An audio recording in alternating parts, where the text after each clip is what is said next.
Hello students. मैं doctor J K. Gupta, assistant professor geography, government college Ujjain. आज हम बीए पार्ट सेकंड के जो पहले हमने कुछ टॉपिक पढ़े थे उनमें से हमने एक टॉपिक मानव भूगोल के प्रमुख सिद्धांत, इसके बारे में आपसे बात की थी। और हमने इसमें आपको दो सिद्धांत जो हैं उसमें से एक तो पार्थिव एकता का सिद्धांत, सबसे पहले आपको हमने पार्थिव सिद्धांत बताया था।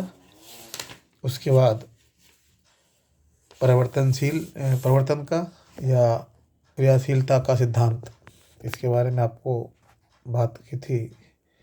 और अब तीसरा और अंतिम जो सिद्धांत है वो है वातावरण समायोजन का सिद्धांत, प्रिंसिपल ऑफ एनवायरनमेंट एडजस्टमेंट।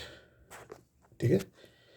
वातावरण समायोजन, जैसे कि नाम से ही इस है कि जो मानव है वो एक ज्ञानवान बुद्धिमान प्राणी है, और बुद्धिमान प्राणी होने के नाते वो प्रकृति को, जैसी प्रकृति उसके सामने परिस्थिति पैदा करती है वैसे ही स्वीकार नहीं करता, अपितु अपने दिमाग लगा के, अपने विवेक का उपयोग करके वो उन परिस्थितियों को अपने हक में बदलने की, अपने अनुसार ढालने की, या फिर अपने को उनके अनुसार एडजस्ट करने की कोशिश करता है।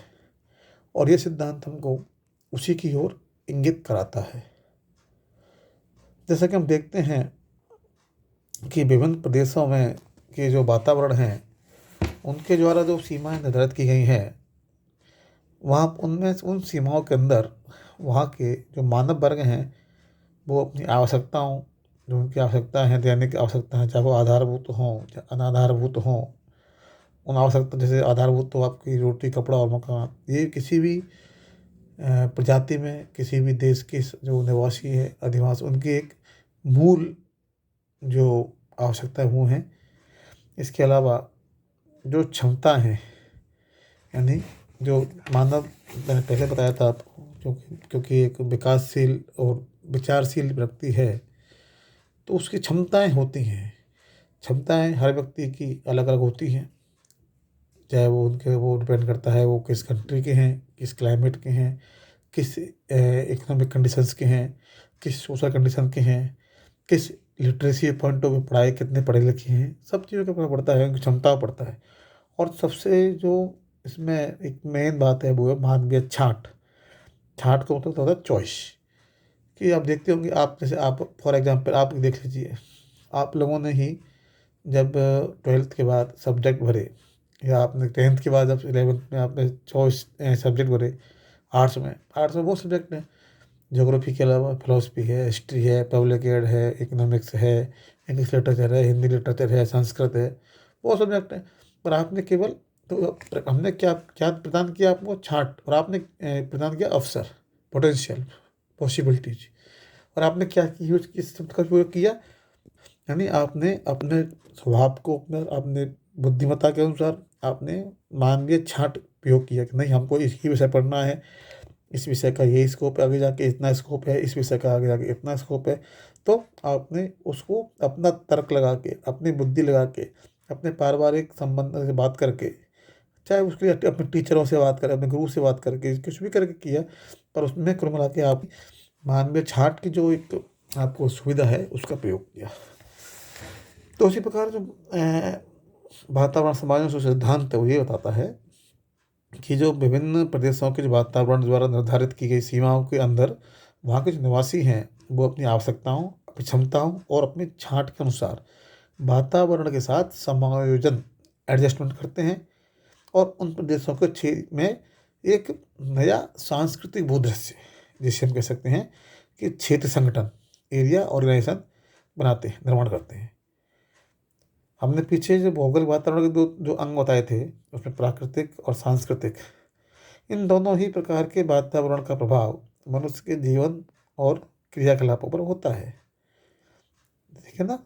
और मनुष्य भी, क्योंकि मनुष्य एक क्रियाशील प्राणी है, तो मनुष्य के जो कार्य हैं, मनुष्य की जो क्रिया हैं, उनका भी प्रभाव इन दोनों प्रकार के वातावरण में होता है।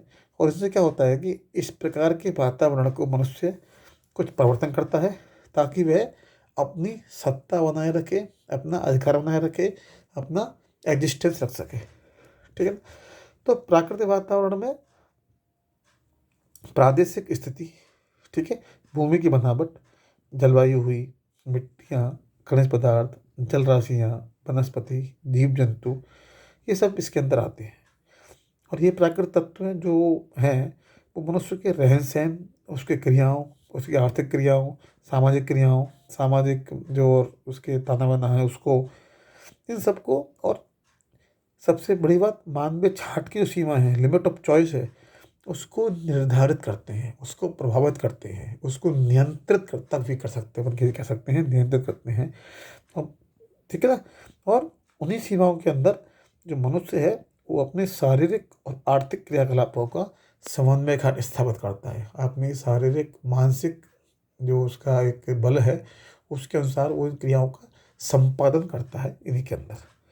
ठीक है? तो इस प्रकार सांस्कृतिक वातावरण जो मनुष्य के द्वारा निर्मित किया हुआ है, ऐसा वो दृश्य है जिसमें मानवीय निवास गृह यानी उसके जो अधिवास है वो आवागमन के साधन है, सिंचाई के साधन, परिवहन, संचार के साधन, आर्थिक व्यवसाय, श्रम का विभाजन, खेत, कारखाने, बैंक, बीमा, ये तमाम संस्थान, साहित्यिक, वैज्ञानिक, औद्योगिक और राजनीतिक संस्थाएं आदि सब वो जितने भी मानव ने प्राकृतिक पर्यावरण के साथ सामंजस्य स्थापित करके जो अपने जीवन को सामाजिक आर्थिक रूप से सुदृढ़ करने के लिए जो भी उसने भूदृश्यों की संकल्पना की है, भूदृश्यों का निर्माण किया है, भूदृश्यों का उसने एक तरह से अपन कह सकते हैं कि कल्पना की है, उन सबको हम सांस्कृतिक भूदृश्य के अंतर्गत लाते हैं, मानते हैं। ठीक है ना? और सामाजिक व्यवस्था, इसके अलावा जो सामाजिक व्यवस्था है, ठीक है ना, श्रम विभाजन है, प्रथाएं हैं और जीवन के मान, वैल्यूज जो आदि हैं, इस वो भी इसमें सम्मिलित होते हैं क्योंकि उनका भी प्रत्यक्ष और अप्रत्यक्ष प्रभाव मानव के अनुकूलन और उसके रहन सहन आदि पर पड़ता है। तो इस प्रकार हम ये लास्ट में आपसे अभी कह सकते हैं कि जो प्राकृतिक और सांस्कृतिक वातावरण के जो भिन्न भिन्न तत्व हैं, ये मनुष्य के भोजन, वस्त्र, निवास और व्यवसाय और सामाजिक सांस्कृतिक प्रभाव, इन सबको भी बहुत ज़्यादा प्रभावित करते हैं। ठीक है ना? और मनुष्य, क्योंकि फिर मैं कह रहा हूँ आप ये बात हमेशा ध्यान रखें, इस बात को हमेशा हर जगह लिखें, चूँकि मनुष्य एक विवेकशील प्राणी है।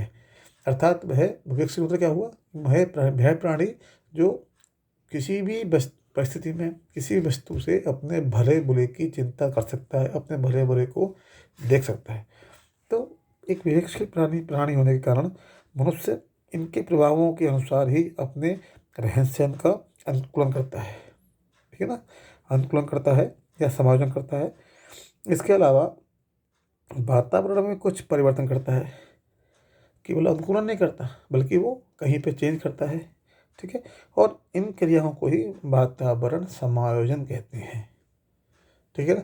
अब आपसे पूछे कि भाई वातावरण समायोजन क्या होता है, तो आप क्या बताएंगे कि मनुष्य अपने जो प्राकृतिक वातावरण है उसके अनुसार अपने आप को ढालता है, अपनी क्रियाओं को उसके अनुसार संपादित करता है, चाहे वो उनको अपनी क्रियाओं को उसके अनुकूल करे या प्राकृतिक वातावरण में कुछ परिवर्तन करके उसको इस प्रकार से कर दे कि वो उसके लिए अनुकूल हो जाए। तो ये कहलाता है आपका वातावरण समायोजन।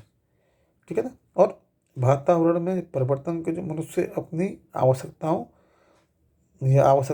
शक्तियों और रुचियों के अनुसार करता है। बात वही है कि जो मानवीय छांट है, विवेकशील प्राणी होने के कारण मानव अपनी मानवीय छांट का प्रयोग करके पर्यावरण में या वातावरण में इस प्रकार का परिवर्तन करता है, चाहे वो परिवर्तन अपने आप को अनुकूलन करके लाए, चाहे वो प्राकृतिक वातावरण में परिवर्तन करके उसको करे, पर वो अपनी सुविधा के लिए, अपने रहन सहन, अपने निवास, अपनी आर्थिक क्रियाओं को सुदृढ़ करने के लिए इस तरह की क्रिया करता है। ये सब उसके मनुष्य के जो ये जो वातावरण संयोजन उसके अंदर आते हैं। ठीक है, 3 सिद्धांत हैं जो हमने आपको पढ़े। इसके बाद अगला टॉपिक हम अगले लेक्चर में बताएंगे। Thank you.